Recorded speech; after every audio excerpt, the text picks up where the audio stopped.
16h-18h sur Europe 1, l'équipe est sauvage. Mathieu Noël.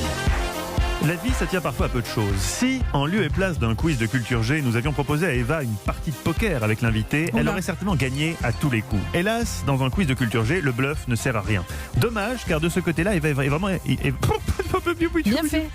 Non, mais vous essayez de dire un truc méchant. Dommage, car de ce côté-là, Eva est vraiment une championne. Comme elle nous l'a encore prouvé hier face au moine bouddhiste Mathieu Ricard, devant lequel elle a maintenu l'immaintenable. J'en ai déjà fait des retraites spirituelles. Vous avez fait des retraites spirituelles ? Oui, non.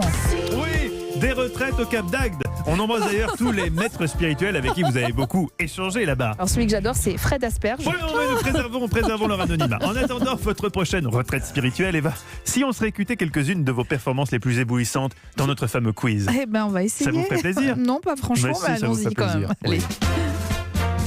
Patrick Timsit, tous les jours, à cette heure-ci, pour se détendre, un petit quiz thématisé oppose notre invité à Eva Rock. Et en hommage au film J'irai où tu iras, vous êtes le père de Leila Bekti et Géraldine Nakache, on fait un vrai faux sur les relations père-fille. Des relations pas toujours faciles. Mais ma fillotte, que fait ton mari cul nu devant cette femme ? Elle lui frotte le fessard. Parfois, pas toujours simple d'élever une fille. Vous répondez chacun votre tour, chaque bonne réponse vaut un point. Patrick Timsit, la fille aînée d'Hugh Hefner, le fondateur de Playboy, est entrée au couvent des Ursulines, Ursulines Convent, à la Nouvelle-Orléans, à l'âge de 16 ans, et il y est toujours aujourd'hui. Vrai ou faux ? Moi, je dirais vrai. C'est pour se débarrasser, pour être libre de pouvoir vivre. C'est vrai. Parce que vivre cette vie sous le regard de sa fille, je préférerais qu'elle soit au couvent. Parce que là, si elle est dans la même maison, et dans les mêmes petits-déj, et dans les mêmes soirées, à un moment, il y a quelque chose de raté. C'est vrai. Ouais. Il aurait dû l'y mettre, si j'ose dire. Par contre, la fille de Peter Falk, l'acteur de Columbo, est détective privé. Ce qui n'a aucun rapport. Oui, mais si. Oui. Le lien père-fille. Oui. Mais Eva, je vous interdis de critiquer mon quiz. Pardon. Sinon, C'est excellent, ce attention. quiz. Oui, très bien. Vraiment très bien. Oui, Patrick Allez-y, est très posez gentil. votre question. Eva Rock, justement, Oui. c'est pour vous. Alors attention, en 2017, Tim, jeune papa américain, a inventé le Swipe and Feed, un porte-biberon qui se fixe à son smartphone, bien pratique pour aller sur Instagram tout en nourrissant son bébé. Vrai ou faux ? Le pire, c'est que je crois que c'est vrai. Vous êtes sûr ? Ouais. Ah oui, vous êtes sûr. Le Swipe and Feed est compatible Apple, Samsung. Il est fabriqué grâce à une imprimante 3D et on peut le nettoyer en machine à laver. Voilà le monde dans lequel nous vivons. J'aurais préféré me tromper, pour tout vous dire. Attention, tous les deux. Une question, 3 propositions. Vous répondez ensemble. Jonathan Soriano joue au foot en Autriche à Salzbourg. Un soir, il arrive en retard, seulement à la mi-temps du match, car il est allé assister à la naissance de sa fille. Que s'est-il passé ensuite ? 3 propositions. 1. Il a mis 3 buts. 2. Il a appelé sa fille goal. 3. Il est resté sur le banc de touche et il a eu bien les boules. C'est difficile de savoir ce qui se passe dans la tête d'un joueur de foot. Surtout autrichien. C'est vraiment compliqué. Vraiment. Non, moi je le vois bien marquer 3 buts. 3 buts. C'est vraiment. En tout Eva cas, il en a rêvé. Il rêvait sur le banc de touche. Il allait marquer 3 buts en disant goal. Je pense qu'il est resté sur le banc de touche. Ouais, c'est Patrick Timsit qui remporte le point. Non seulement il a mis 3 buts en 45 minutes, mais en plus il a offert la victoire à son équipe. En plus, Salzbourg, je crois que c'est une équipe de Ligue 1 en Autriche, donc c'est pas un match de campagne, quoi. C'est vraiment une belle affiche. C'est pratique l'oreillette. On sait pas. Non, c'est dingue. On va croire qu'il sait tout. Quoi. C'est vrai. Je joue beaucoup de ça. Ah oui.